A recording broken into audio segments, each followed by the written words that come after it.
I belong to Bathinda district of state Punjab. मैं पंजाब में पैदा हुआ, बठिंडा में। And these are my parents. तो आप मेरे पेरेंट्स को देख के समझ ही सकते हो, ठीक है? बहुत सिंपल थे। My father expired last year November में, सॉरी। तो I was not born as the doctor Govind Rai Garg with Porsche. जब मैं पैदा हुआ, so we were very very poor. हम गरीब थे। गरीब का लिटरली मतलब गरीब था, मतलब इतने ज्यादा गरीब थे कि हमें यूजुअली दिन में एक बार खाना मिलता था, only once a day. Pharma की लैंग्वेज में ओडी कहते हैं ना, तो वंस अ डे ही खाना मिलता था। I remember 7th 8th class तक शायद ही कभी हमने 2 बार खाना खाया। तो बहुत कमजोर फैमिली से थे। और ऊपर से प्रॉब्लम क्या है कि हमारी फैमिली बड़ी थी। We have a big family. I have fibrosis. I have fibrosis. अरे अरे, घबराने की जरूरत नहीं है। फाइब्रोसिस का मतलब है 5 ब्रो एंड सिस। हम 5 भाई बहन थे। हम 5 भाई बहन थे। फाइब्रोसिस। तो 5 भाई बहन थे और पेरेंट्स से हम 7 लोग थे। इनकम वगैरह बहुत ज़्यादा थी नहीं, थे। तो आई रिमेंबर, मैं आपको बताता हूँ, बहुत इंपॉर्टेंट स्टोरी है ये मेरी, ऑरेंज वाली स्टोरी, बचपन की स्टोरी। मैं जिस स्कूल में पढ़ा उसका नाम था विकास पब्लिक स्कूल। विकास पब्लिक स्कूल। उस स्कूल में 10th क्लास में जब मैं था तो 10 बच्चे थे। 10th क्लास में 10 बच्चे थे पूरे स्कूल में। और उन 10 बच्चों में से 10th में से मैं अकेला पास था। I was the only one to pass. ठीक। और जब मैं पास हो गया, अगले साल से वो स्कूल बंद हो गया। ठीक। तो हम ऐसे स्कूल से पढ़े। ठीक। और जो हमारा स्कूल था उसमें एक ही टीचर था, वो हमारा प्रिंसिपल था, क्योंकि उसी का स्कूल था। उस समय के टाइम की बात बता रहा हूँ मैं। I remember I was in 3rd या 4th क्लास में था। उस समय क्या होता था कि जब हमारे घर में एक तो फ्रूट आता था, कभी वो कभी आता था 2 महीने में, 3 महीने। और जब फ्रूट आता था तो एक आता था। जैसे ऑरेंज है, एक ऑरेंज आएगा। उस एक ऑरेंज को हम 7 लोग शेयर करेंगे। ठीक। एक ऑरेंज आया, हमने ऑरेंज खोला और किसी को एक फाड़ी मिली, किसी को 2 मिली। ठीक। और एज अ चाइल्ड हमने तो यही देखा था। तो हमारे हिसाब से यही नॉर्म होता है कि ये तो नॉर्मल चीज है भाई। अगर एक फ्रूट आएगा 2 महीने में तो सबको एक एक या दो दो बाइट ही तो मिलेंगे। ठीक। तो it was normal thing for us. हम बिल्कुल नॉर्मल मानते थे कि यही नॉर्मल होता है। बट एक दिन क्या हुआ, हम स्कूल में बैठे थे, हमारे प्रिंसिपल का बेटा है। अब प्रिंसिपल का बेटा है तो वो भी पढ़ाएगा, चाहे उसको आता है चाहे कुछ नहीं आता है ना। तो हमारे प्रिंसिपल का बेटा हमारी क्लास में आके बैठ गया और उसने चौकीदार को बुलाया वहां पे। कहता, जा संतरे लेके आ। तो 1 किलो संतरे उसने मंगाए, 1 kg ऑरेंज। ठीक। तो व्हाट हैपेंड, उसने क्लास के अंदर बैठे हुए एक ऑरेंज खोला, पूरा छीला उसको और एक एक करके सारा खा गया। यू कैन अंडरस्टैंड भाई, मैं 4 साल मतलब चौथी क्लास में या तीसरी क्लास में बच्चा हूं। मैंने जिंदगी में आज तक कभी ये देखा नहीं। मतलब मेरे दिमाग में आज तक भी इम्प्रिंटेड है उसका ऐसे करके खाते जाना, ऐसे करके खाते जाना।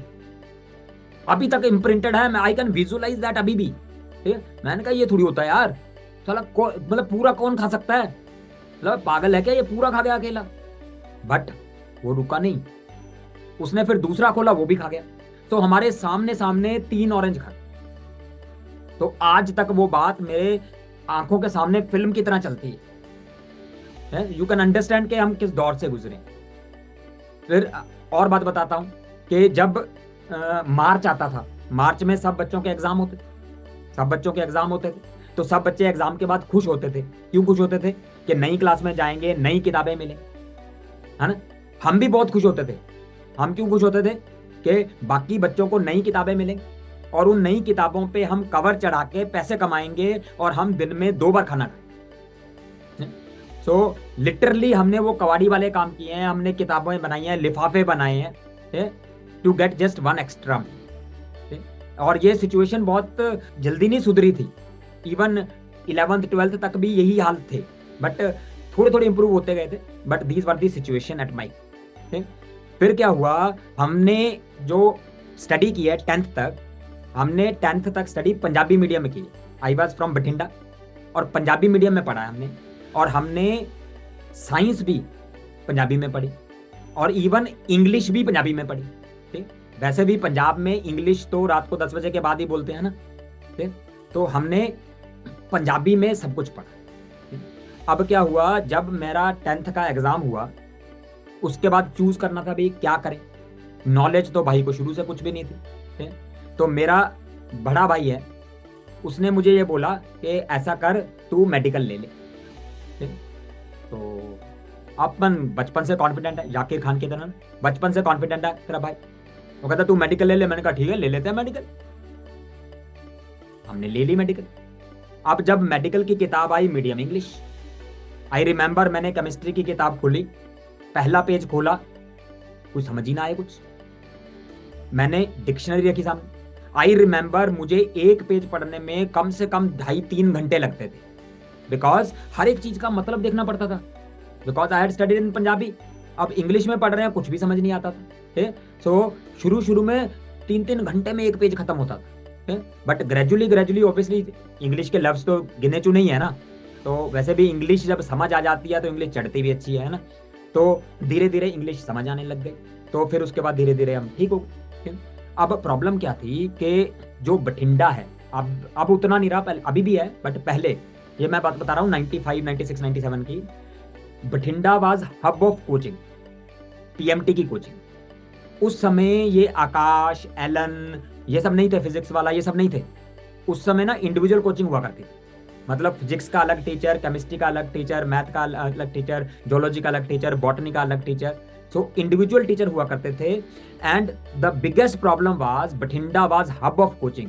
जब हम हब ऑफ कोचिंग कहते हैं, उसका मतलब क्या है कि 1995 में एक ही एम्स हुआ करता था उस समय, एम्स दिल्ली। उस समय एम्स और नहीं थे, सिर्फ दिल्ली का एम्स हुआ करता था।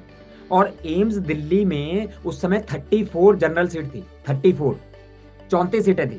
ठीक है, और उन 34 सीट्स में से यूजुअली एवरी ईयर 3 या 4 बच्चे या 5 बच्चे सिर्फ बठिंडा से होते थे।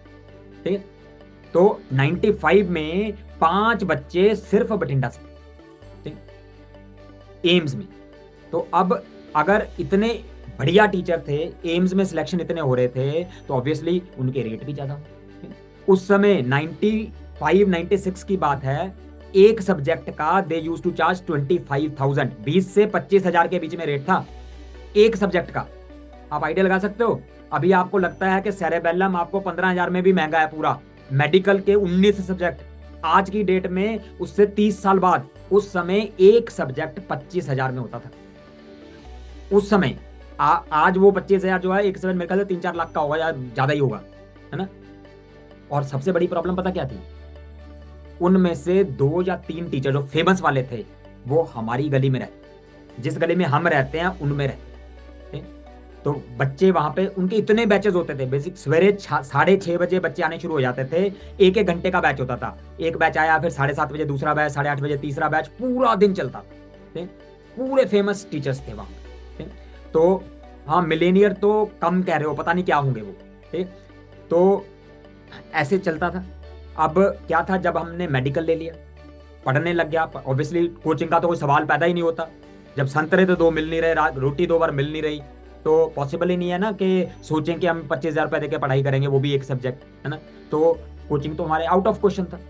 हम अपनी खुद ही किताबें लेके खुद ही पढ़ते रहते थे। और गलती से, I was a good student, मतलब मेहनती तो था ही मैं भाई, बचपन से, अभी भी हूँ, शाबाश। ठीक, तो क्या हुआ कि मेरे दोस्त वोस्त बात करते थे, कुछ करते थे, तो लोगों को लगता था कि बच्चा तो इंटेलिजेंट है यार, लड़का तो इंटेलिजेंट है। तो हमारे वहाँ पे एक प्रोफेसर थे भाई, जो मैं बता रहा हूँ फेमस थे। उन्होंने पूरे मोहल्ले में, हमारे पूरे मोहल्ले में एक बात फैला दी या बोल दिया कि भाई इनका लड़का, गर्ग साहब का लड़का बहुत इंटेलिजेंट है, ठीक है, पर इन्होंने कोचिंग नहीं रखवाई, इसकी जिंदगी बर्बाद कर देंगे। सोच सकते हो ये बात, लिटरली ये बात बोली थी कि कोचिंग ना रखवाने के कारण इसकी जिंदगी बर्बाद कर देंगे, इतना इंटेलिजेंट है ये, तो कुछ ना कुछ कर जाता। ये बात भाई के दिल में लग गई, भाई के दिल में लग गई ये बात। तो उसने बोला कि भाई देखो, कोचिंग के बिना ही करना है, अब करना तो है ही। ठीक, तो आई स्टडीड माई सेल्फ। तो जब पीएमटी का, उस समय सीबीएसई एग्जाम कहते थे, सीबीएसई कहते थे, ऑल इंडिया पीएमटी जो होता था, मतलब पूरे इंडिया के लेवल का होता था, उस एग्जाम को सीबीएसई कहते थे। तो जब सीबीएसई का रिजल्ट आया, तो अखबार में मैंने रिजल्ट देखा, मेरा पता कितना रैंक था, 0 1 2 3 ऑल ओवर इंडिया में 123 रैंक आया मैं, 123। तो भाई फोड़ दिया भाई ने। तो अब प्रॉब्लम क्या हुई, जब हमारा रैंक आया 123 रैंक आया बिना कोचिंग के, तो मेरे घर में खुशी की जगह मातम का माहौल छा गया। घर में सब स्ट्रेस में, मतलब ऐसे लिटरली बस के रो पड़ेंगे अभी। अब ये क्वेश्चन है कि भाई लड़के ने रैंक निकाला इतना बढ़िया, क्यों परेशान क्यों हो? परेशान ये कि अब रैंक आ गया तो अब किसी अच्छी जगह पढ़ने भेजना पड़ेगा। अब पढ़ने भेजेंगे तो पैसे कौन देगा? एंड आई फील कि I am the luckiest one to be born in Punjab. मैं बताता हूँ, पंजाब के जो लोग हैं भाई इतने ज्यादा अच्छे हैं, मतलब अब तो मतलब उतना ज्यादा नहीं रहा, बट उस टाइम की बात कर रहा हूँ, इतने ज्यादा बढ़िया हैं, इतने ज्यादा बढ़िया हैं कि मतलब आप सोच भी नहीं सकते। मेरे घर में स्ट्रेस चल रही थी और हमारे पड़ोसी 4-5 पड़ोसी हैं, वो मेरे पापा के पास आए। वो कहते कहते अंकल जी हमारा भी तो लड़का है, तो आप घबराओ मत, हम सब मिलके पढ़ाएंगे, मिलके पढ़ाएंगे, ठीक है? तो आप पैसे वैसे की टेंशन मत लो, हम सब मिलके कुछ ना कुछ जुगाड़ करेंगे। लड़का जो पढ़ने जा रहा है पढ़ने दो, आप टेंशन मत लो। तो with the help of our neighbours and obviously parents तो हैं ही थे, मैंने 1997 में UCMS दिल्ली में एडमिशन, दिल्ली में university college of medical sciences है, ठीक है? उस समय 3 ही कॉलेज होते थे, एम्स के अलावा 3 ही कॉलेज होते थे। मैमसी होता था, Maulana Azad medical college, UCMS and lady Hardinge. Lady Hardinge was reserved for girls, तो UCMS और मैमसी बचते थे। So I got admission in university college of medical sciences, ठीक है? तो 1997 में मैंने एडमिशन लिया UCMS में। अब प्रॉब्लम क्या है कि जहाँ पे मुझे दिल्ली में आना था, दिल्ली में हमारे एक दूर के रिश्तेदार रहते थे मोती नगर में। मोती नगर एक एरिया है दिल्ली, ठीक है? और मेरा जो कॉलेज है वो था Dilshad garden, that was nearly 25 kilometre, 25 kilometre के आसपास था, ठीक है? और बस से जाते थे ऑब्वियसली वहां पे, ठीक? तो उस समय मेट्रो नहीं थी, कनेक्टिविटी इतनी अच्छी थी नहीं। तो आई रिमेंबर कि जब मैं मोती नगर से चलता था, बस में बैठता था, दिलशाद गार्डन के बस स्टॉप पे रुकता था, तो वहां से मेरा जो हॉस्टल था वो तकरीबन 2 से 2.5 किलोमीटर था, ठीक? आई रिमेंबर जितने दिन मैं वहां गया हूं, नियर अबाउट 2 से 3 महीने वहां से ट्रेवल किया है, मैं पैदल जाता था। क्यों पैदल जाता था? 5 रुपए बचते थे। मेरे साथ के जो लड़के थे वो सब वहां से रिक्शा करते थे, ठीक है? बट मैं 5 रुपए बचाने के लिए रोज पैदल चलता था 2.5 किलोमीटर, ठीक है? तो समय समय की बात है, ठीक है? अब समय ज्यादा कीमती है, उस समय पैसा ज्यादा कीमती है, ठीक है? तो इस तरीके से मैंने MBBS में एडमिशन लिया। तो MBBS में वहाँ धीरे धीरे करके ऑब्वियसली सेटल हो गया। पढ़ने में तो वहाँ पे भी ठीक ही था, ठीक है? मतलब ठीक ठीक था मैं पढ़ने में। I got distinction in biochemistry, ठीक है? PSM में मेरे पूरे यूनिवर्सिटी में सबसे ज़्यादा नंबर आए थे, ठीक है? तो गलती से हो गया, ठीक है? क्योंकि हमारे पास पढ़ाई के अलावा कोई चारा ही नहीं था ना, पैसे तो है नहीं, लड़के घुमा नहीं सकते, सीधी सी बात है, पढ़ना ही था। और ऊपर से पता था कि मेरे पे ही मेरी फैमिली डिपेंडेंट है, क्योंकि इतना कोशिश करके पढ़ा रहे हैं तो फैमिली को कुछ तो अच्छा दिलाना ही। तो फोकस था कि पढ़ना है, पढ़ना है। फिर क्या हुआ, जब हम इंटर्नशिप में आए, धीरे धीरे करके ऐसे निकलते हैं, तो इंटर्नशिप में आए, तो इंटर्नशिप में जब मैं ज्वाइन किया था, धीरे धीरे जैसे मेडिकल अपना हॉस्पिटल में जाने लगे, तो मेरा सपना था कि मैं MS ऑर्थोपेडिक्स करूँ, हड्डियों का डॉक्टर बनूंगा, सपना था, ठीक? फिर क्या हुआ, इंटर्नशिप में आए, ठीक है? अब जब मैं दिल्ली से बठिंडा जाता था, बाय ट्रेन जाता था, बठिंडा में रेलवे स्टेशन से मेरा घर 1 किलोमीटर की डिस्टेंस पे, रेलवे स्टेशन से मेरा घर 1 किलोमीटर की डिस्टेंस पे, ठीक? जब मैं 1997 में पहली बार दिल्ली से बठिंडा आया, तो रेलवे स्टेशन से लेके मेरे घर के बीच में एक हॉस्पिटल था, 1 हॉस्पिटल। जब मैं अगली बार आया तो 2 हॉस्पिटल थे। जब मैं इंटर्नशिप में गया, रेलवे स्टेशन से मेरे घर तक हर गली के कोने में हॉस्पिटल था, बड़ा हॉस्पिटल, ऐसा नहीं कि छोटा मोटा क्लिनिक, बड़ा हॉस्पिटल, मल्टी स्पेशलिटी हॉस्पिटल। अब ऑब्वियसली बात है, बठिंडा हब था, बठिंडा से हजारों डॉक्टर हर साल निकलते थे। कहाँ करेंगे प्रैक्टिस? बठिंडा में ही करेंगे, ठीक है? तो हॉस्पिटल्स की कंपटीशन बढ़ गया इतना ज्यादा, ठीक है? तो फिर हमने प्रैक्टिकली सोचा कि उस समय PG के 2 ही स्कोप थे, मतलब PG करने के बाद, एक आप अपना हॉस्पिटल खोल लो, वो आउट ऑफ क्वेश्चन हो गया क्योंकि कंपटीशन इतना हो गया। दूसरा आप गवर्नमेंट जॉब कर लो। गवर्नमेंट जॉब तो कभी भी इजी थी नहीं, गवर्नमेंट जॉब तो हमेशा से ही डाउटफुल रहता ना कि मिलेगी कि नहीं मिलेगी। तो इंटर्नशिप में ही मैंने अपना सपना चेंज कर दिया। हमने सोचा कि इन भेड़ चाल में पड़ के तो फंस जाएंगे, तो ऐसा करते हैं कोई ऐसी ब्रांच लेंगे जिसमें पास होते ही पैसा आना शुरू। एक एम था, सोल एम पैसा आना शुरू। ठीक? तो मैंने 2 ब्रांचेस ऑप्ट आउट की, एक फार्माकोलॉजी, एक पीएसए। इन दोनों में से कुछ लेना है, फार्मा या पीएसए। क्योंकि पीएसएम में डब्ल्यूएचओ में जॉब मिल जाती थी और फार्मा में फार्मास्यूटिकल कंपनी में जॉब मिल जाती थी। तो ये एम था।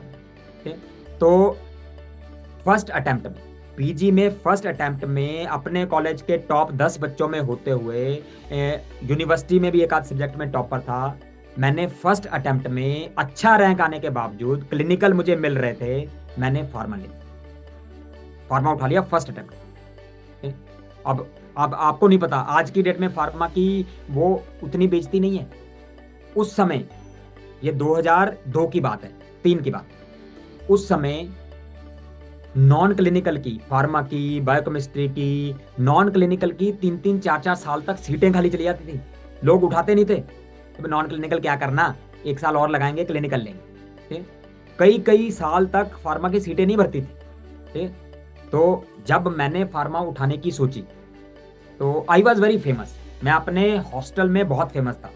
हमारे हॉस्टल में 400 कमरे, हम बॉयज हॉस्टल होता था उस समय, 400 कमरे थे। और मुझे उन 400 कमरों में से ऑलमोस्ट हर बंदा जानता था। नॉट ओनली स्टडीज, मैं उस समय क्रिकेट भी खेलता था, शेर व शायरी भी करता था, मतलब सब फ्रेंडली भी था लोगों से। तो मुझे ऑलमोस्ट सब जानते थे, मतलब अच्छे लेवल तरीके से जानते थे। तो जब मैंने फार्मा उठाने की सोची, आई रिमेंबर मेरा 1 महीना कैसे गया। रोज हर वक्त 2 या 3 लोग मेरे पास आके मुझे समझाते थे, मुझे गर्गी बोलते थे। हॉस्टल में मुझे गर्गी बोलते थे, गर्ग से गर्गी। अबे गर्गी क्या कर रहा है, पागल हो गया, फार्मा मत ले, अरे क्लिनिकल मिल रही है ले ले। ठीक, बट मैं हूं, क्योंकि मेरा तो फोकस है, मुझे पता है मुझे क्या करना है।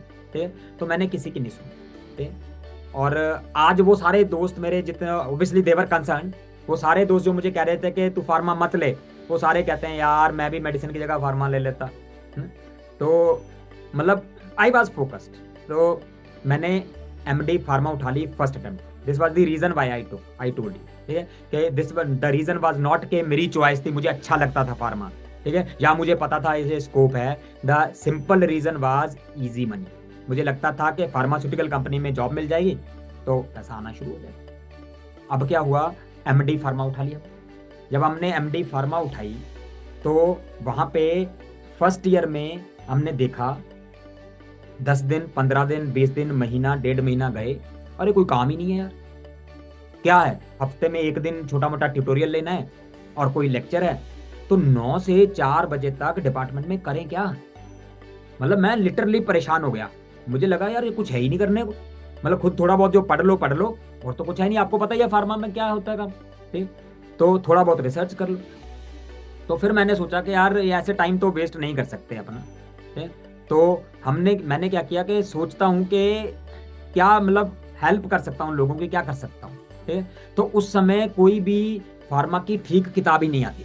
तो सब लोग जो थे वो केडीटी पढ़ते थे। उस समय तो सिर्फ केडीटी थी, उसमें कोई नोट्स कुछ नहीं चलते थे, केडीटी पढ़ते थे सब लोग। ठीक है, और केडीटी किसी को समझ भी नहीं आती थी, फिर भी वही पढ़ते थे, क्योंकि और कोई किताब है ही नहीं, ऑप्शन ही नहीं है कोई। तो देन आई थॉट कि भाई टाइम वेस्ट करने की जगह ऐसा करते हैं, किताब लिख। ठीक, तो जो किताब अभी मैंने आपको दिखाई ना, 6th एडिशन है, ये मैंने अपने 2nd ईयर पीजी में लिखी। ठीक, मी एंड डॉक्टर स्पर्श, हमने 2nd ईयर पीजी में ये किताब लिखी। ठीक, तो क्या हुआ, किताब लिखनी शुरू कर दी। उसके अलावा हमें ऑब्वियसली क्या करना होता था, स्टूडेंट्स को पढ़ाना होता था। तो जब मैं ट्यूटोरियल लेता था, लेक्चर लेता था, तो स्टूडेंट वर वेरी हैप्पी। मतलब शुरू से ही, मतलब मैं अपने लेवल पे ले आके पढ़ाता था, मतलब बच्चों के लेवल पे जाके पढ़ाता था। तो I became very popular in student, among students. तो स्टूडेंट्स को बड़ा अच्छा लगने लग गया। वो कहते हैं सर हमें ये भी पढ़ा दो, वो भी पढ़ा दो। तो आई यूज टू टीच दैम, मतलब जो भी होता मैं उनको धीरे धीरे करके सब पढ़ाता रहता। और फिर धीरे धीरे मैंने कोचिंग्स में पढ़ाना शुरू कर दी। I have taught in almost every institute. ठीक है, डैम्स हो गया, भाटिया हो गया, DIMS हो गया, स्पीड हो गया, जितने भी इंस्टीट्यूट थे। अभी मैरो तो आपकी बात है, मैं पुराने उसकी बात कर रहा हूँ, 2003, 4, 5 की बात कर रहा हूँ। तो आई have taught in almost every institute and I got very famous very quickly. With in 2-3 years, 2-3 साल के अंदर मैं बड़ा नाम हो गया मेरा। ठीक है, तो फिर ऑब्वियसली फार्मास्यूटिकल कंपनी में जाने का सपना तो था ही नहीं कभी, वो तो पैसे के लिए जाना था, वो पैसा इधर से आने लग गया, तो फार्मास्यूटिकल का सपना छोड़ दिया कि नहीं जाना फार्मास्यूटिकल। ठीक, इन बिटवीन जब हम एमडी फार्मा कर रहे थे तो फार्मा में क्या होता है, हमारा एक वाइवा होता है, ये राइटिंग बुक बता दिया मैंने। जब नॉन क्लिनिकल जो भी सब्जेक्ट होते हैं ना, उनमें जो पीजी करते हो आप, तो उसमें एक माइक्रो टीचिंग वाइवा होता है। माइक्रो टीचिंग वाइवा क्या होता है कि क्योंकि आपको टीचर बनना है, तो आपको चेक करते हैं, जितने भी इंटरनल और एक्सटर्नल एग्जामिनर होते हैं वो सारे स्टूडेंट बन जाते हैं और आपको टीचर बना देते हैं। आपको एक टॉपिक देते हैं, आप इसको पढ़ाओ, देन दे विल जज कि आप पढ़ाते कैसे। ठीक, तो मैं सेकेंड ईयर में ही स्टूडेंट का फेवरेट हो चुका था, मतलब आई वॉज वेरी फेमस कि बहुत बढ़िया टीचर है। तो मैं भाई तो सुपर कॉन्फिडेंट, हम तो फोड़ देंगे, माइक्रो टीचिंग में क्या है, पढ़ाना ही तो है? तो जैसे ही माइक्रो टीचिंग वाइवा मेरा आया, मैंने अपने हिसाब से बहुत बढ़िया पढ़ाया, तो जितने भी इंटरनल एक्सटर्नल एग्जामिनर थे यूनैनिमसली सब ने एक बात बोली, सोचो क्या बोला होगा, यूनैनिमसली कोई भी डिसएग्री नहीं कर रहा था उस बात से, सब ने एक बात बोली, क्या बोली, we have seen the worst teacher of our life, इससे खराब टीचर हमने दुनिया में नहीं देखा। भाई के दिल में लग गई वो बात, दिल में लग गई। मैंने कहा इस बात को तो उल्टा करके छोड़ना है, इन्हीं लोगों के बच्चों को पढ़ाना है मुझे। तो उस दिन से मेहनत कर रहा हूं, लगातार लगा हुआ हूं। ठीक है, मतलब I have made one rule कि अगर किसी बच्चे ने मेरे से कोई क्वेश्चन पूछ लिया, अगली बार जब मैं टॉपिक पढ़ाऊंगा वो क्वेश्चन किसी दूसरे बच्चे के दिमाग में नहीं आना चाहिए। So I include that thing in my lecture, ताकि किसी को प्रॉब्लम ही ना हो, समझ। So I till now I keep on working, मतलब मैं मेहनत करता रहता हूं कि इस चीज को कैसे आसान बनाया जाए, यहाँ पे स्टूडेंट कंफ्यूज हो रहा है तो उसको कैसे ठीक किया जाए। आई कीप ऑन वर्किंग। तो ये सब मैं करता रहा, मेहनत करता रहा। फिर क्या हुआ, मैंने वहां से एमडी किया। एमडी करने के बाद यूसीएमएस से ही मैंने सीनियर रेजिडेंसी की। अब सीनियर रेजिडेंसी के बाद वहां पे असिस्टेंट प्रोफेसर की जॉब निकली, यूसीएमएस में असिस्टेंट प्रोफेसर की जॉब निकली। वहां पे 3 कैंडिडेट थे, हम 3 सीनियर रेजिडेंट थे। ठीक है, 3 कैंडिडेट थे और सीटें 2 थी, 3 कैंडिडेट 2 सीट। ठीक, अब क्या था, मैं अपने टीचर्स का फेवरेट था, मतलब हमारे एचओडी बाकी टीचर सबका फेवरेट था। ठीक, क्योंकि मैं किसी काम को भी मना नहीं करता था, पढ़ाता भी अच्छा था और प्यार से भी रहता था, तो आई वॉज फेवरेट। तो सबको ये पता था कि गोविंद का सिलेक्शन तो पक्का है, बाकी दोनों में से एक को मिलेगी, किसको नहीं मिलेगी। हमारी रोज ये डिस्कशन होती थी कि इन दोनों में से किसको मिलेगी किसको नहीं मिलेगी, मतलब टोटली लिटरली यही डिस्कशन होती थी कि भाई मेरा तो हो ही जाएगा, आपकी दोनों में से किसका नहीं। ठीक, जब असिस्टेंट प्रोफेसर की इंटरव्यू का रिजल्ट आया, सिर्फ मेरा ही सिलेक्शन नहीं हुआ, बाकी दोनों का हो गया, सिर्फ मेरा ही रह गया। वो रीजंस अलग थे, वो मैं आपको बाद में, वो ईगो आती है ना। ठीक है, अब आप इंटरव्यू में 8 किताबें लेके चले जाओगे, कि दीज आर ऑथर्ड बाय मी, और एम्स का एचओडी जो इंटरव्यू ले रहा है वो आपको ये बोलेगा कि मैं 55 साल का हो गया, मैंने आज तक एक किताब नहीं लिखी, तुमने 22 साल की 23 साल की उम्र में 8 किताबें कैसे लिख दी। ठीक, तो उसका कोई आंसर तो नहीं है ना आपके पास। लाइफ ऐसी ही है। तो जब मेरा सिलेक्शन नहीं हुआ तो उस समय क्या था कि दिल ही टूट गया, मतलब अब बंदा सोचेगा कि यार किताबें भी लिख ली, आता भी सब कुछ है, फिर भी सिलेक्शन नहीं हुआ। तो उस समय एक बार ऐसा लगा था कि गिव अप कर दो यार, कोई रखा नहीं है कुछ बहुत ज्यादा इस life. But I am firm believer कि आपके साथ जो भी होता है अच्छे के लिए होता है, कुछ ना कुछ अच्छा उसमें है। और आज मैं शुक्रगुजार हूं उन सब लोगों का कि उन्होंने मुझे एपी की जॉब नहीं दी, क्योंकि अगर मैं वहां पे असिस्टेंट प्रोफेसर होता तो आज भी मैं वहीं पे प्रोफेसर होता, मैं और कुछ नहीं कर रहा होता। बट क्योंकि मुझे जॉब नहीं मिली, मैंने और अपॉर्चुनिटीज ढूंढी, मेहनत की, तो अब मैं कुछ लेवल पे पहुंच पाया कि मैं ज्यादा लोगों को केटर कर सकूं। तो I am very thankful to दोस्त पीपल। तो उसके बाद क्या हुआ, वहां से मेरा रिजेक्शन हो गया। बट 3 महीने बाद मौलाना आजाद मेडिकल कॉलेज में एपी की जॉब निकली। अब वहां पे 2 ही कैंडिडेट थे, एक मैं और एक मेमसी की इंटरनल लड़की। ठीक? और जो मेमसी की इंटरनल लड़की थी दैट वाज फेवरेट। ठीक?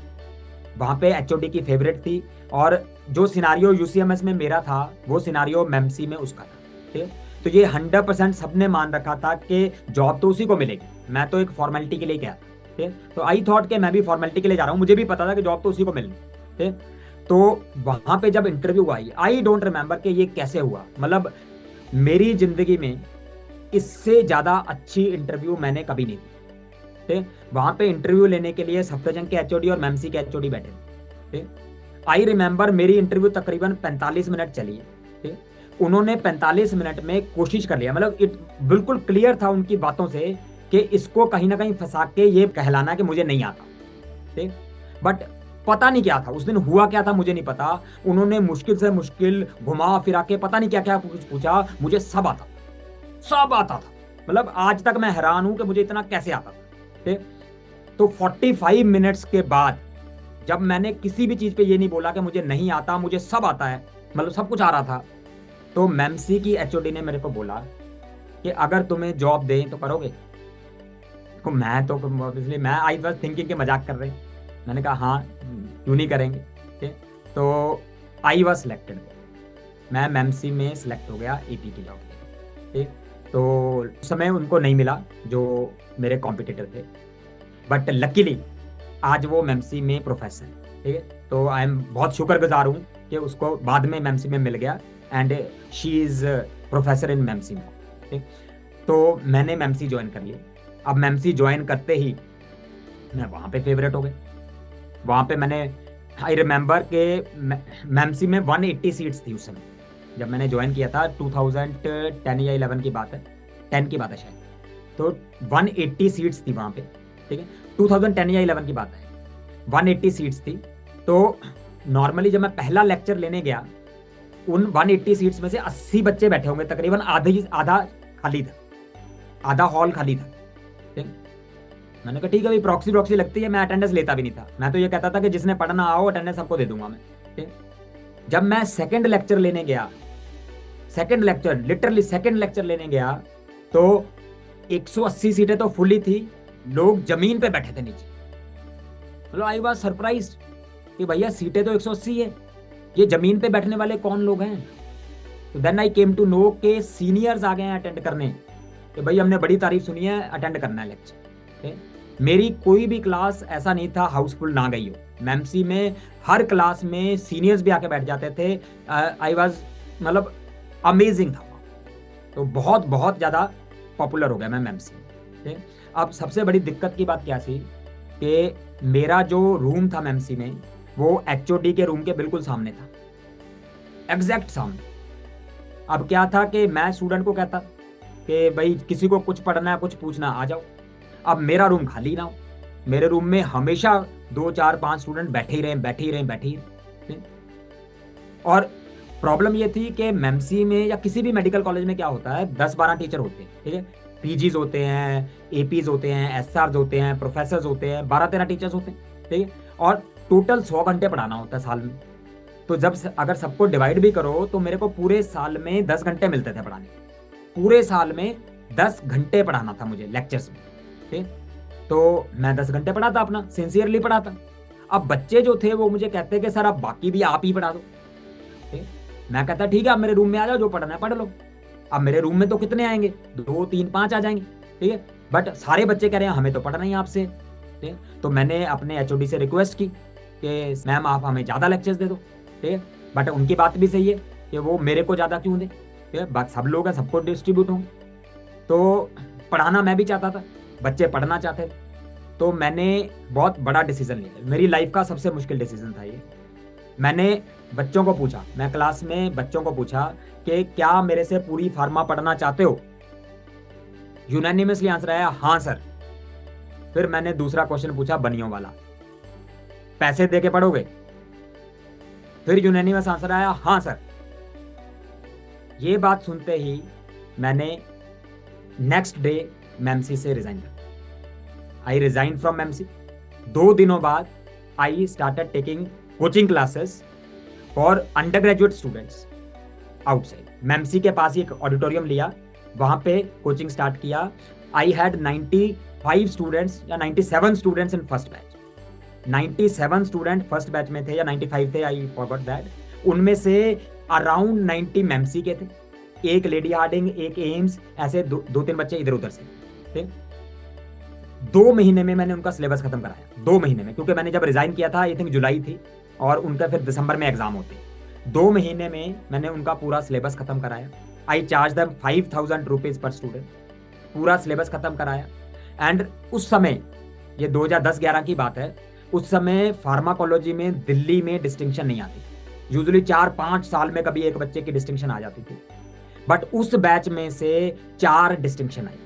मेमसी के 4 बच्चों की डिस्टिंक्शन आई उस बैच में, ठीक है। और उससे अगले बैच में then it is a history. उसके बाद हर बैच में 800 बच्चे, 600 बच्चे, 500 बच्चे ऐसे हुआ करते, ठीक है। So that was my journey. तो मेमसी से रिजाइन करके I started my own teaching. MAMC से रिजाइन कर दिया, फिर उसके बाद we like minded few teachers joined and we started the era of Cerebellum Academy, ठीक है। तो सेरेबेलम अकेडमी आप सबको पता ही है। तो फिर हमने स्टार्ट किया और अब हम पूरे दिल से, यू कैन वाउच दैट, मतलब आप में से कोई ये बात नहीं मना कर सकता कि हम कोशिश नहीं करते, ठीक है। हम पूरे दिल से लगे हुए हैं कि हम स्टूडेंट के साथ कैसे बेस्ट टू बेस्ट दे सकते, ठीक है। तो ये सब हुआ माई फिलॉसफी। मेरे को बहुत सारे बच्चे बोलते हैं कि कौन सी ब्रांच में ज़्यादा स्कोप है, मेडिसिन करनी चाहिए, रेडियो करनी चाहिए, सर्जरी करनी चाहिए। मेरी सिर्फ एक ही फिलॉसफी है, स्कोप ब्रांच में नहीं होता, स्कोप बंदे में होता है, ठीक है। अगर मैं फार्मा में अपना नाम बना सकता हूँ तो आप किसी में भी बना सकते हैं। इंपॉर्टेंट थिंग इज कि आप एटीट्यूड सही होना चाहिए। मतलब मेरा सिंपल ये चीज़ है कि आप जो भी करो उसमें आप बेस्ट हो जाओ। अगर आप अपनी चीज में बेस्ट हो तो sky is the limit. Sky भी लिमिट नहीं, आप स्काई से भी बाहर जा सकते हैं। So that is the most important thing. Scope branch में नहीं होता, स्कोप बंदे में होता है। तो ये मेरी फिलॉसफी चल रही थी। इन बिटवीन जब मैंने पीजी ज्वाइन किया, इंटर्नशिप के बाद पीजी ज्वाइन किया, तो हमें पैसे मिलने लग गए। इनफैक्ट इंटर्नशिप में ही पैसे मिलने लग गए। इंटर्नशिप में हमारे सैलरी होती थी 5000 रुपया, स्टाइपेंड कहते थे। और उस समय मुझे 5000 रुपया ऐसे लगता था कि भाई मैं तो अंबानी बन गया। आई रिमेंबर कि 5000 रुपये में से मैं क्या करता था, तकरीबन 1,500 या 2,000 रुपये में अपना पूरा मेस का खाना, किताबें विताबें सब कुछ कर लेता था और 3,000 रुपया घर भेज देता था। और उसके बाद भी ऐसा लगता था कि भाई हम तो राजा बन गए, राजा, ठीक। तो जब पैसा आना शुरू हुआ तो फिर भाई को आशिकी शुरू हो गई। तो she is Praveen girl, at that time she was my girlfriend, now she is my wife, ठीक। तो हमने आशिकी शुरू कर दी, ठीक। तो क्या हुआ, we were from different caste, हम अलग अलग कास्ट से थे, ठीक। और शी इज पंडित, हम बनिया थे, ठीक है। तो क्या हुआ, उस समय एक मूवी हुआ करती थी बहुत फेमस, साथिया। नाम सुना है किसी ने? साथिया मूवी, हिंदी मूवी। अरे रब ने बना दी जोड़ी तो अब आई है। उस समय साथिया हुआ करती थी, ठीक। जो साथिया मूवी थी ना, उसमें रानी मुखर्जी और विवेक ओबरॉय थे, ठीक, हीरो हीरोइन। उनकी क्या थी कि ये दोनों अलग अलग कास्ट के थे, अलग अलग कास्ट के थे, ठीक है। और उनके पेरेंट्स नहीं मान रहे थे। जैसे हमारा भी ये था कि हमने अपने पेरेंट्स से बात करने की कोशिश की तो आउटराइटली रिजेक्ट कर दिया, सुना भी नहीं कौन है कैसे है, नहीं इंटरकास्ट नहीं अलाउड है, ठीक। तो हमने कोशिश की, नहीं माने थे। तो साथिया मूवी से हम बहुत ज़्यादा इन्फ्लुएंस थे।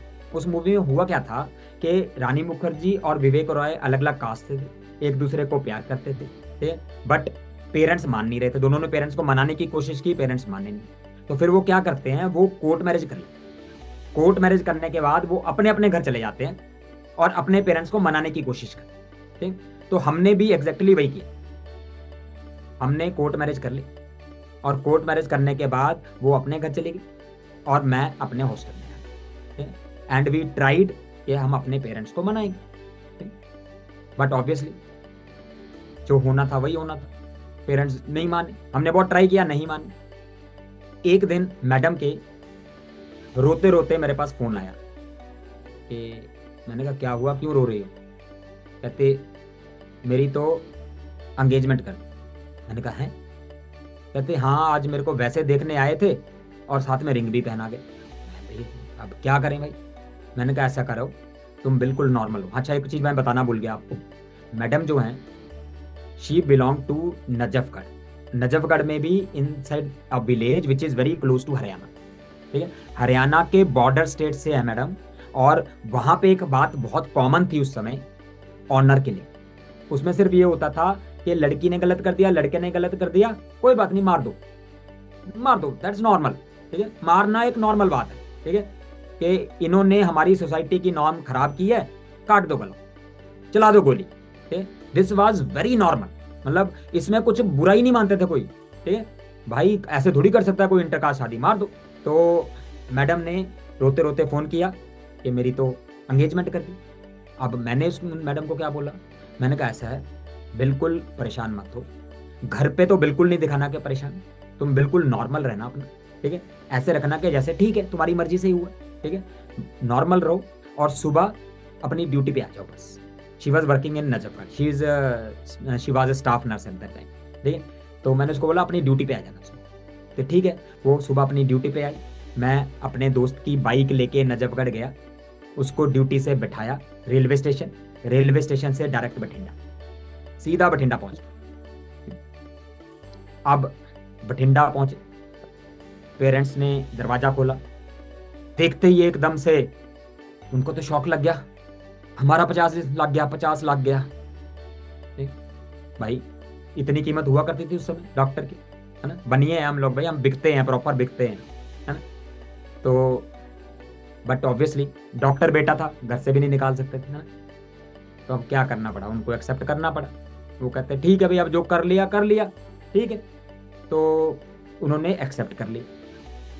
अब हमारे पंजाब में पर्टिकुलरली बठिंडा फैमिलीज में, अच्छा बनिया फैमिलीज में एक रिवाइज होता है कि जो नई बहू आती है उसको कुछ तोहफा देते हैं, कुछ सोने की चीज़ देते हैं, है ना। तो अब क्या है, ये स्ट्रेस्ड है, घर से भाग के आए हैं, इसको स्ट्रेस है सबसे बड़ा। क्या स्ट्रेस है कि भाई मैं घर पे भाग के आ गई, पेरेंट्स कुछ सुसाइड वगैरह ना कर लें, कुछ गलत ना कर लें। अब मैं भी खुद इस स्ट्रेस में कि बाई चांस उन्होंने कुछ गड़बड़ कर दी तो हमारी तो जिंदगी भर के लिए आपस में भी ऑब्वियसली कितना रिलेशन नहीं रहता ना वैसा। ठीक है, तो हम दोनों इस बात की स्ट्रेस में, और इस स्ट्रेस में मम्मी वगैरह इनको ज्वेलर के ले गए। ठीक है, ज्वेलर के पास कुछ देखने के लिए। ठीक है, उस समय जब हमने ये कांड किया है, I was second year PG, मैं सेकेंड ईयर एमडी फार्माकोलॉजी था उसमें, यूसीएमएस में। ठीक, तो क्या हुआ, ज्वेलर की शॉप पे बैठे, ये गुमसुम बैठी है, दिखा रहे हैं ये ठीक है जो लेना है ले लो, ऐसे कर लो। ठीक है, मेरे पास फोन आया डिपार्टमेंट से, फार्मा डिपार्टमेंट से, एचओडी का। हमारे एचओडी हुआ करते थे doctor K Sharma. Doctor K Sharma ने कॉल किया, गोविंद कहाँ पे हो। मैंने कहा सर मैं तो बठिंडा में हूँ। कहते बेटा ऐसा करियो, बठिंडा में ही रहियो, दिल्ली मत आ जाइयो। मैंने कहा क्यों, क्या हुआ सर। कहते यहाँ बंदूकें लेके ढूंढ रहे हैं तुम। Then I came to know कि मेरे इन लॉज जो थे उन्होंने हमारे एचओडी की कनपट्टी पे बंदूक रख दी थी कि बताओ लड़का कहाँ है, नहीं तो गोली मार दे। और सोचो जब एचओडी ने मेरे को ये बोला कि बंदूकें लेके ढूंढ रहे हैं, तो नॉर्मल फीलिंग क्या आनी चाहिए थी। आप सोचो अगर आपको पता लगे कि आपको कोई बंदूकें लेके मारने के लिए ढूंढ रहा है, क्या फीलिंग आएगी, डर आएगी ना। बट मुझे आज भी याद है कि मेरे से ज्यादा रिलैक्स्ड आदमी उस समय कोई नहीं था। मैं खुश था कि शुक्र है सुसाइड नहीं किया। मैंने कहा बंदूकें बंदूकें तो देख लेंगे बाद में, बट जो दिल पे लगने वाली बात थी ना कि हमारा रिलेशन या खराब हो जाए, मैंने कहा वो बच गया। ठीक है, ये सब तो हो जाएगा। ठीक है? और दूसरी बात आप ये सोचो, एचओडी, अगर किसी एचओडी की कनपट्टी पे कोई बंदूक रख दे किसी पीजी स्टूडेंट के कारण, तो उस स्टूडेंट को वो एचओडी कभी पास होने देगा जिंदगी में, पॉसिबल नहीं है ना इंडिया में। बट जो हमारे डॉक्टर के शर्मा थे, सो ग्रेट, मतलब आपको दुनिया में उसके जैसा इंसान मिल ही नहीं सकता, कभी पॉसिबल ही नहीं है ऐसा कोई दूसरा इंसान बना होगा। मतलब जो भी डॉक्टर के शर्मा को जानते हैं वो इस बात पे मोहर लगाएंगे, उनके जैसा इंसान दुनिया में कोई हो ही नहीं सकता। अनफॉर्चुनेटली कोविड की जो सेकेंड वेव आई थी, we lost sir in that way. But doctor K Sharma ने मेरे को फोन पे क्या बोला, बता बेटा ऐसा करियो, तू वापस मत आइयो जब तक मैं फोन करके नहीं बुला। जब सब मामला सही हो जाएगा तब मैं तुम्हें फोन करूंगा, ठीक है। कितनी भी सीएल चाहिए, कुछ भी चाहिए, मैं करूंगा, ठीक है। तुम्हें टेंशन नहीं लेनी है, बट यहाँ पे तभी आना जब मैं बुलाऊं, ठीक है। सोचो यार क्या लीजेंड आदमी थे, मतलब ऐसे लोगों के आप मतलब पास भी रह लो ना 5 मिनट, आप अच्छे इंसान बन जाते थे, कुछ ना कुछ तो आपके लाइफ में अच्छा हो जाता है, ठीक है। तो सर ने इतना ज़्यादा सपोर्ट किया, ठीक है। तो फिर धीरे धीरे करके ग्रेजुअली क्या है कि जब लड़की इतने दिनों तक घर नहीं गई, वो भी थोड़ा कमज़ोर हो गई, फिर धीरे धीरे करके हम मिले, प्रॉपर वहाँ पे जाके शादी की, ठीक है। तो सब कुछ सेटल हो गया, ठीक है। आज मैं उनके घर में सबसे बड़ा बटेऊ हूँ, सबसे बढ़िया बटेऊ, बटेऊ समझते हो ना, जमाई कहते हैं जमाई को, ठीक है। मेरी कई सारी सालियाँ हैं, बट मैं बेस्ट बटेऊ माना जाता हूँ उनके घर में, ठीक है। तो ये सब हुआ, ठीक है। जैसे वो कहते हैं ना, हर फैसला होता नहीं सिक्का उछाल के, हर फैसला होता नहीं सिक्का उछाल के, ये दिल का मामला है जरा देखभाल के। हर फैसला होता नहीं सिक्का उछाल के, ये दिल का मामला है जरा देखभाल के। और ये मोबाइल के दौर के आशिक क्या जाने, ये मोबाइल के दौर के आशिक क्या जाने, कैसे रखते थे खत में कलेजा निकाल के। जब हम लव लेटर लिखते थे ना, आज भी मैंने संभाले हुए हैं लव लेटर्स, ठीक है, उसमें क्या कलेजा निकाल के लिखते थे, ठीक है? तो धीरे धीरे करके सब कुछ सेटल हो गया, सब सेटल हो गया, लाइफ ठीक चलने लग गई। और फिर ये हो गया, my son Ayush and my daughter Smile. अब तो आयुष भी बहुत बड़ा हो गया, अब जो है आयुष 11th में हो गया, ठीक है। बट जब आयुष छोटा था ना, आयुष बहुत नोटी था, बहुत नोटी था आयुष, ठीक है। एक बार आयुष से इसकी टीचर पूछती है कि बेटा तेरे पेरेंट्स क्या करते हैं।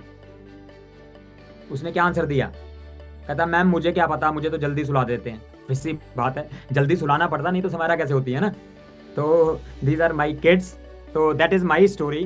तो my advice is, our greatest weakness lies in giving up. Okay? I could have given up at any point in my life.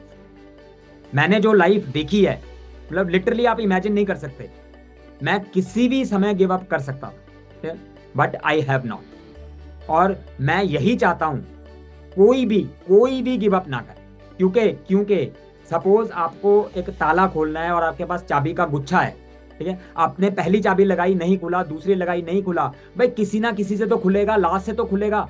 Important thing is कि आपको लास्ट तक रहना है, clear. So that is very important. Giving up should never be an option, giving up option होनी ही नहीं चाहिए कभी, ठीक है। सो सब कहते हैं ना, if you think you can you can, if you think you cannot you cannot, and either way you are always right. अगर आप सोचोगे तभी आप कुछ कर सकते हो, ठीक है। So giving up should never be an option. So this is my story from Audi to Audi. This is my first luxury car, Audi मैंने जब ली, ठीक है। तो ये मेरी स्टोरी थी ऑडी से ऑडी की। उसके बाद आप सब जानते ही हो मैं कितनी बार फ्लेक्स कर चुका हूँ मेरी पोर्शा को, ठीक है। तो फिर मैंने स्टोरी का नाम चेंज कर दिया, this is my story from orange, खाने वाला orange, to orange colored Porsche. Okay? So that is all for today. Thank you very much.